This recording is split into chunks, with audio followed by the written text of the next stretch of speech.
जय हिंद बच्चों, एक बार फिर से आपका Saket public school and fun channel में आपका स्वागत है।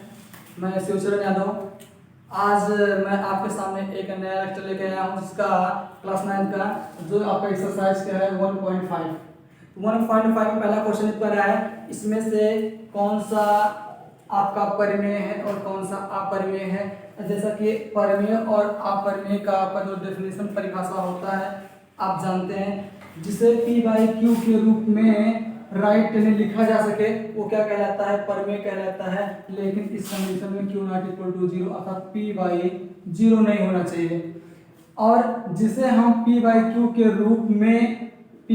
रूप में ना लिख सकें वो क्या कहलाता है, हमारा अपरिमेय कहलाता है। और उसी के बेस पर हमें यहाँ बताना है इन क्वेश्चन में से कौन सा परिमेय कौन सा अपरिमेय है। जैसा कि आप जानते हैं ये क्या है, 2 लिखा है, इसको हम 2 को 2/1 कर दें। आप कहेंगे परिमेय संख्या है, बिल्कुल परिमेय संख्या है, लेकिन √5 एक अपरिमेय संख्या है, क्योंकि √5 एक अपरिमेय संख्या है। जब किसी परिमेय और अपरिमेय में से चाहे जोड़ दें चाहे घटा दें तो वो संख्या हमेशा क्या मिलेगी, अपरिमेय ही मिलेगी। 2 परिमेय संख्या है और एक √5 क्या है, अपरिमेय संख्या है। दोनों को अगर आपस में घटा दिया जाए तो ये क्या जो आंसर मिलेगा वो एक प्रकार का क्या मिलेगा हमें, अपरिमेय संख्या। अर्थात जब 2 में से √5 को घटा दिया जाएगा तो इसमें हमें क्या मिलेगी, एक अपरिमेय संख्या ही मिलेगी। इसका ये है कि 2 एक परिमेय संख्या है, √5 एक अपरिमेय संख्या है। इस 2 में से अगर √5 को निकाल दिया जाएगा तो माइनस कर दिया जाएगा, जो आपको मिलेगा वो एक अपरिमेय संख्या ही रहेगा। दूसरा क्या लिखा है, दूसरा कह रहा है ये अपरिमेय संख्या है, अपरिमेय संख्या है। दूसरा है 3 प्लस, इसको हम ब्रैकेट को ओपन कर दें तो 23 माइनस √23, दोनों सेम कैंसिल हो, केवल कितना बचा 3। और 3 को अगर 3/1 लिख दें आप कहेंगे सर ये परिमेय संख्या है, बिल्कुल ये परिमेय संख्या है। अर्थात 3 प्लस √23 माइनस √23, इसको हमने ब्रैकेट ओपन कर दोनों कैंसिल हो, बचा कितना हमारा 3 एक परिमेय संख्या है, अतः ये परिमेय संख्या है, लेकिन ये नहीं है।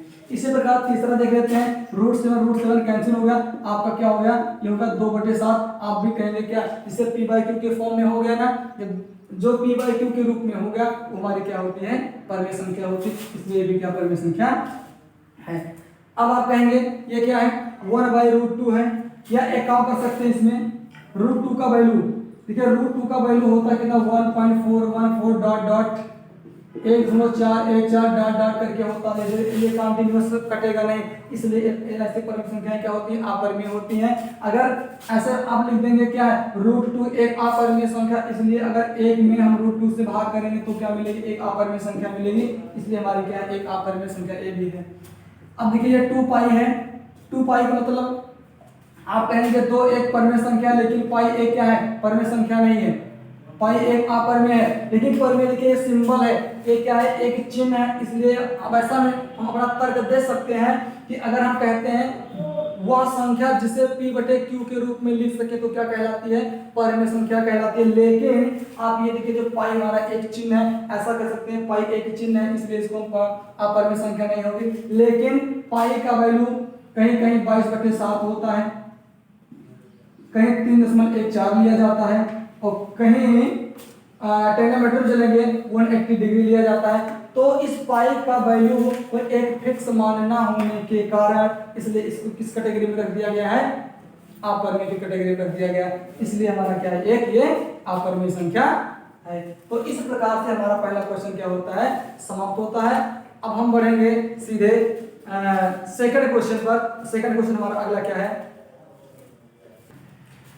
तो हमारा दूसरा कह रहा है जो हमारे पास व्यंजक दिए गए हैं इनको क्या करना है, हमें इनका वैल्यू निकालना है, इनका मान ज्ञात करना है। तो पहला कह रहा है 3 प्लस √2 और इंटू 2 प्लस √2 का गुणा। अगर 3 का गुणा 2 में कर दें कितना हो जाएगा, 3 गुना 6 हो जाएगा। इस 3 का गुणा √2 में कर दें, ये हो जाएगा हमारा 3√2 हो जाएगा। अब इसका गुणा इसमें कर दें 2 में, ये 2√2 हो जाएगा, और इस √2 को गुणा √2 में कर दें केवल कर्ण ही कटेगा, केवल कितना हो जाएगा 2 हो जाएगा। अब 6 में 2 जोड़ दीजिए कितना हो जाएगा, ये 8 हो जाएगा, और 3 में 2 जोड़ दीजिए कितना हो जाएगा, ये 5√2 हो जाएगा। ठीक है, ये हमारा क्या है, आंसर है, ये हमारा आंसर है। 3 का गुणा 2 में, 3 का गुणा इसमें √2 में, 3 गुणा 2 में 6 हो गया, 3 का √2 में 3√2 हो गया, 2 का 2 में 2√2 हो गया, और √2 का √2 में कितना हो गया, 2 हो गया। देखिए ये 3√2 है 2√2 है, दोनों ऐड होकर 5√2 हो जाएगा, और 6 2 कितना हो जाएगा, 8 हो जाएगा। अब दूसरा क्वेश्चन इसी प्रकार है, ये क्या है, आपका होता है एक फार्मूला होता है a² - b² का, एक ब्रैकेट में a + b और दूसरे में a - b होता है। अब इसी प्रकार ये लिखा गया है, इसको लिख सकते हैं हम 3 का स्क्वायर माइनस √3 का स्क्वायर, 3 का स्क्वायर 9 होता है, √3 का स्क्वायर 3 होता है, इक्वल टू कितना हो गया हमारा ये 6। 9 में से 6 निकालने कितना हो जाएगा हमारा 6 हो जाएगा। दूसरा हो गया, तीसरा आपका एक फार्मूला होता है a + b का whole square plus a² plus 2ab और प्लस वाला होता है b²। अगर a की जगह पर √5 रख दें और b की जगह पर √2 रख दें तो क्या बनेगा हमारा, ये बनेगा यहाँ पर √5 का स्क्वायर और प्लस √2 का स्क्वायर प्लस 2√5 इंटू √2 हो जाएगा। √5 का स्क्वायर 5 हो गया, 2 का स्क्वायर 2 हो गया, और दोनों को मल्टीप्लाई कर दे तो 2√10, 5 + 10 हो जाएगा, और दोनों को ऐड कर दें 7 + 2√10, ये इसका क्या हो गया, आंसर हो गया। ठीक है, नेक्स्ट क्वेश्चन यहाँ पर a - b a+ जैसा कि हमें ये लगा वैसे क्वेश्चन आपका ये भी हो जाएगा। तो √5 का ये स्क्वायर हो जाएगा और माइनस ये √2 का स्क्वायर हो जाएगा, √5 का स्क्वायर 5 हो जाएगा और √2 का स्क्वायर 2 हो जाएगा, बराबर कितना हो गया हमारा 3। ये हमारा क्या हो गया, आंसर हो गया। ठीक है, इस प्रकार से हमारा क्वेश्चन नंबर दूसरा भी क्या होता है, समाप्त होता है। बढ़ेंगे अगले क्वेश्चन पर। हमारा अगला क्वेश्चन है, कह रहा है इसका परिमेयकरण कीजिए। तो परिमेयकरण या तो हर से किया जाता है या तो किया जाता है अंश से किया जाता है। तो परिमेयकरण कैसे किया जाता है अब वो आपको हम सिखाने वाले हैं। इसे क्या है 1/√7 है, कह रहा है इसका परिमेयकरण कीजिए। 1/√7 है तो यहाँ √7 से ऊपर नीचे हम क्या कर देंगे, गुणा कर देंगे, ये हो जाएगा √7 हो जाएगा, और √7 का गुणा 7 में कर देंगे, हमारा हो जाएगा 7। यही इसका आंसर है, परिमेयकरण का अर्थ यही है। दूसरा हमारा है 1/√7 - √6 है। तो हर से क्या करते हैं, इसमें क्या कहना है, हर से परिमेयकरण। क्वेश्चन आपका ये बोला कि हर का परिमेयकरण करना है, तो अंश का नहीं। तो हर का परिमेयकरण, तो हर में कितना है, √7 - √6 है। तो लेकिन परिमेयकरण चिन्ह का उल्टा, अगर प्लस है तो माइनस से हो जाएगा, और माइनस से क्या हो जाता है, प्लस हो जाता है। ये हो जाएगा √7 प्लस √6 अपान √7 प्लस √6।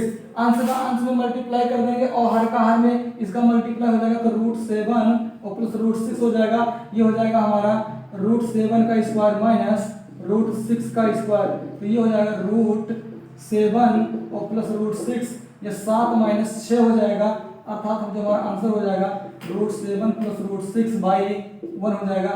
यही आपका आंसर है। अगला है यहाँ है √5 प्लस √2 है, इसका जो परिमेयकरण होगा √5 माइनस चिन्ह का उल्टा √2 अपान √5 माइनस √2, अंश का मल्टीप्लाई अंश में, हर का मल्टीप्लाई हर में, ये हो जाएगा हमारा √5 का स्क्वायर माइनस √2 का स्क्वायर, अर्थात √5 प्लस √5 माइनस √2, ये हो जाएगा 5 का स्क्वायर 5 - 2, अर्थात हो जाएगा ये हो जाएगा √5 - √2/3। ये आपका क्या हो गया, आंसर हो गया। ये हो जाएगा हमारा, या यहाँ लिख दीजिए, इसको लिख दे रहा है तो ये √5 - √2/, और 5 में से 2 निकल जाएगा 3 हो जाएगा। ये इसका क्या हो गया, आंसर हो गया। सिमिलरली इसी प्रकार आपको इसका परिमेयकरण कर देना है किससे, √7 प्लस 2 से, और √7 प्लस 2 हो गया, इसका मल्टीप्लाई कर देंगे, √7 प्लस 2 हो गया, a minus b a plus b, अर्थात √7 का स्क्वायर माइनस कितना होगा, ये 2 का स्क्वायर, तो √7 प्लस 2 हो जाएगा बाई 7 - 4 हो जाएगा, अर्थात √7 प्लस 2 बाई कितना हो गया 3। ये हमारा क्या है, आंसर है। इस प्रकार से आपका क्या होता है, परिमेयकरण होता है। इस प्रकार से आपका 1.5 जो है एक्सरसाइज समाप्त होता है। इसमें से 2 क्वेश्चन बचे हुए हैं, इसमें से आपको संख्या रेखा पर दिखाना है। तो संख्या रेखा पर दिखाने के लिए हमें स्केल की आवश्यकता होगी, थोड़ा मतलब क्लियरिटी से बनाना पड़ेगा, समझ नहीं पाएंगे, इसलिए मैं 2 क्वेश्चन को मतलब यहाँ छोड़ रहा हूँ। जब नेक्स्ट वीडियो लेकर आऊंगा तो उसमें आपको हम बाकायदे से संख्या रेखा पर कैसे दिखाया जाता है उसको बता दिया जाएगा। तब तक के लिए आप हंसते रहिए, मुस्कुराते रहिए। जय हिंद, जय भारत।